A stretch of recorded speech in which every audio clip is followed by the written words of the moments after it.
This is PI Traffic Cell Vasco. I would like to make important announcement with regards to road closure and diversion plan for Vasco City.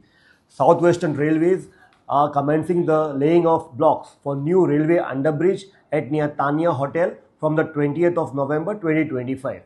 In view of the construction, the present railway underbridge that caters to traffic to and fro from St. Andrew Church Junction to Mangur Hill direction will remain closed for a period of 6 days, that is from 20th of November 2025 till the 25th of November 2025. In view of the road closure, traffic traveling to Vasco City from Mangur direction may take a detour from Varnapuri Junction towards Baina flyover. From there take right towards Ravindra Bhavan Vasco City Road. Same way people exiting Vasco City going to Mangur can take the up ramp at near Vegetable Market Vasco.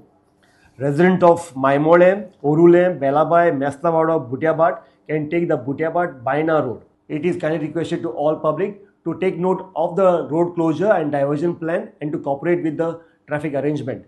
It is also requested to all public to follow traffic rules and keep roads safer for one and all. Thank you.